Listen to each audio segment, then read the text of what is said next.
Oke, baiklah. Assalamualaikum warahmatullahi wabarakatuh. Perkenalkan, nama saya Nurul Alia Dia Sakina dengan NIM F551210669 dari kelas B Prodi Teknik Informatika. Jadi saya akan menjelaskan mengenai program yang saya buat menggunakan aplikasi Dev C++ dengan judul program yaitu kalkulator angka kelahiran dan kematian. Oke, langsung saja saya jelaskan programnya. Jadi pertama adalah kita mendeklarasikan library data yang akan kita gunakan dengan format seperti berikut, seperti ini, include tanda pagar include, kemudian library-nya. Di sini saya menggunakan library IOStream karena saya ingin menggunakan beberapa fungsi atau penataan yaitu cout dan cin. Dan untuk menggunakan penataan itu maka harus menggunakan library IOStream. Kemudian saya menuliskan di awal memang using namespace std. Kenapa hal ini disarankan? Karena jika kita tidak menuliskan using namespace std di awal, maka penulisan program, semua penulisan pernyataan di program ini harus menggunakan harus dituliskan seperti ini, std.2. Nah, ini akan terlihat sangat panjang programnya, sangat ribet, sangat tidak enak dilihat. Jadi untuk mempersingkat programnya, dituliskan memang di awal using namespace std. Kemudian saya menuliskan integer main. Ini adalah penanda bahwa fungsi yang akan ditulis selanjutnya adalah fungsi utama. Sebenarnya bisa dituliskan integer main atau main, sama saja, tidak mempengaruhi, tidak ada perbedaannya. Ditulis seperti bisa ditulis, tapi saya tetap menulisnya dengan integer main. Setelah itu saya mendeklarasikan tipe datanya di awal. Jadi tipe data dan variabel yang saya gunakan, untuk tipe data saya menggunakan tipe data float. Kemudian variabel yang saya gunakan yaitu cbr sebagai variabel untuk angka kelahiran kasarnya. Kemudian saya menggunakan variabel cdr untuk variabel angka kematian kasar.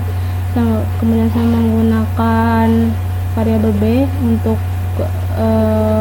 jumlah kelahiran dalam setahun, variabel d untuk jumlah kematian dalam setahun, variabel p untuk jumlah penduduk di pertengahan tahun, variabel kode untuk variabel atau tempat penampungan data nantinya untuk inputan mengenai kode kalkulator yang akan digunakan. Lalu variabel x digunakan nantinya untuk deklarasi kondisi, untuk deklarasi kondisi, penetapan batas untuk kondisi for-nya. Langsung lanjut saja, abaikan ini karena ini hanya catatan saja. Jadi untuk membuat catatan seperti ini yang hanya dilihat oleh si penulis program, kita bisa menggunakan tanda garis miring, kemudian tanda bintang, dan ditutup nantinya dengan tanda bintang, kemudian garis miring.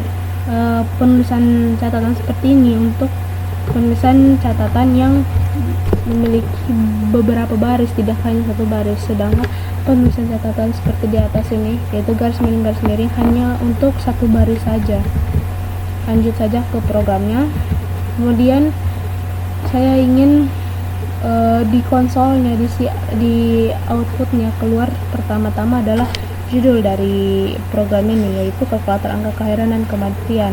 Jadi saya menuliskan judulnya di dalam tanda kutip agar nantinya kalimat ini full muncul di konsolnya. Jika kita tidak menggunakan tanda kutip, nantinya hanya akan dianggap sebagai program dan tidak akan nanti keluar di konsolnya. Kemudian saya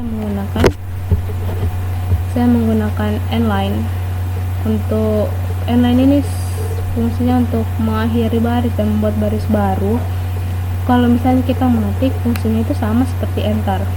Lalu saya ingin memunculkan kalimat kode atau keterangan, yaitu kode kalkulator. Kode kalkulator saya menggunakan pernyataan /n ini untuk membuat baris baru. Fungsinya sama seperti inline. Kemudian saya tulis ini 1 sama dengan kalkulator kelahiran, 2 sama dengan untuk kalkulator kematian.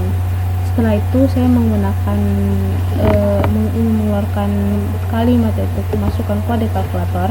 Kemudian nantinya di sini saat program dijalankan kita akan memasukkan kode kalkulator. Lalu inputannya nantinya akan masuk di variabel kode. Oke, lanjut. Saya menggunakan cout lalu tanda kutip tanda sama dengan ini hanya untuk membuat tampilan outputnya, tampilan konsolnya menjadi lebih rapi. Nah, kita lanjut, kita sudah akan masuk di bagian percabangan. Oke, percabangan pertamanya yaitu if dengan kondisi kode, inputan kode sama dengan 1. Jadi jika inputan kodenya nantinya sama dengan 1, maka kondisi percabangan if ini akan dijalankan. Kemudian kita menggunakan kurung kurawal sebagai penanda bahwa disinilah dimulai kondisi atau disini dimulai badan dari percabangan if-nya. Lalu saya menggunakan pernyataan perulangan for dengan inisialisasi tipe data integer, lalu variabelnya x dengan nilai awal 66, kemudian saya berikan tanda titik koma sebagai pemisah. Lalu saya lanjut lagi mendeklarasikan x batasnya yaitu x kurang dari 69, kemudian tanda titik koma lagi. Saya menggunakan operator increment agar nilai x nya akan terus bertambah. Jadi kalau kita memperhatikan dari inisialisasi nilai awal dengan batas yang diberikan yaitu 66 dan 69, itu jaraknya kalau kita hitung 66, 67, 68. Jadi perulangan ini hanya akan diulang sebanyak 3 kali saja. Lanjut, untuk badan perulangannya yaitu ada cout lalu tanda kutip untuk memunculkan kalimat masukkan jumlah kelahiran dalam setahun. Setelah itu kita nanti saat program jalan akan dimasukkan jumlah kelahirannya, nantinya itu akan masuk di variabel b. Lanjut lagi, saya menggunakan operator inline untuk mengakhiri baris agar terlihat lebih rapi. Selanjutnya kita mengeluarkan kalimat masukkan jumlah populasi di pertengahan tahun. Kemudian nantinya saat di program dijalankan akan dimasukkan populasi di pertengahan tahun. Setelah itu nanti angkanya, data yang masuk itu, input yang masuk nantinya itu dia masuk di variabel p. Setelah itu inline. Oke, di sini kita masuk di bagian rumus menghitung angka kelahiran kasarnya, yaitu CBR sama dengan B atau jumlah kelahiran dibagi P atau jumlah populasi di pertengahan tahun lalu dikali 1000. Setelah itu akan keluar cout. Dalam 1 tahun angka kelahirannya adalah di sini dipanggil variabel CBR karena nantinya akan muncul di output. Setelah dipanggil variabel CBR ini, nantinya di outputnya akan muncul hasil dari perhitungan rumus ini. Nah, setelah itu saya tambahkan kalimat lagi, dipakai tanda petik 2 lagi, bayi per 1000 perempuan. Setelah itu kita lanjut ke percabangan kedua. Yaitu else if dengan kondisi jika kode inputan sama dengan 2. Nah, kemudian menggunakan perulangan for lagi sama seperti percabangan if yang pertama. Inisialisasi awalnya 66, batasnya 69, lalu menggunakan operator increment tapi perbedaannya itu terletak di badan perulangannya. Kalau tadi yang ditanyakan adalah jumlah kelahiran, kali ini yang ditanyakan adalah jumlah kematian dalam setahun. Kemudian nanti angkanya itu, inputannya itu akan masuk ke variabel D. Lalu pertanyaan kedua sama seperti perulangan pertama, tuh masukkan jumlah populasi di pertengahan tahun, nantinya akan masuk di variabel B. Setelah itu inline. Selanjutnya itu penulisan rumus, yaitu CDR atau angka kematian kasar sama dengan D atau jumlah kematian dalam setahun dibagi dengan P atau jumlah populasi di pertengahan tahun, kemudian dikalikan 1000. Nah, setelah itu nanti akan keluar outputnya di konsol, yaitu kalimat dalam 1 tahun angka kematiannya adalah, kemudian saya tutup tanda kutipnya, lalu saya panggil variabel CDR-nya. Nanti yang akan keluar di outputnya adalah hasil dari rumus tadi, perhitungan rumus tadi. Oke, udah saya tambah lagi kalimat orang per 1000 penduduk. Setelah itu tanda kurawal menutup begini menandakan berakhirnya percabangan for yang ini. Kemudian tanda kurung kurawal yang ini menandakan berakhirnya percabangan else if. Kemudian masuk di percabangan terakhir, yaitu else. Percabangan terakhir else, dia tidak menggunakan kondisi karena else ini nantinya semua kondisi yang tidak masuk di if dan else if akan masuk di else. Setelah itu si outnya yaitu kode tidak valid, nanti akan muncul kalimat kode tidak valid. Setelah itu ada saya masukkan pernyataan return main. Nantinya return main ini maksudnya itu adalah setelah muncul nanti kalimat kode tidak valid, maka program akan kembali ke fungsi utama, awal fungsi utama tadi itu di sini. Dia akan kembali lagi di sini, akan menjalani programnya dari awal lagi, seperti itu. Kemudian menggunakan tutup kurung kurawal begini, lalu saya tambahkan sistem pause. Di sini maksud dari sistem pause adalah menghentikan program sementara dan programnya akan lanjut jika kita menekan tombol sembarang. Oke, lalu terakhir saya tambahkan tutup kurung kurawal seperti ini untuk mengakhiri fungsi utama dari program yang saya buat. Setelah itu kita coba jalankan programnya. Bisa menekan tombol ini, logo ini, atau kita bisa menekan tombol F11. Oke, kita coba jalankan. Oke, kita muncul judul kalkulator kelahiran dan kematian.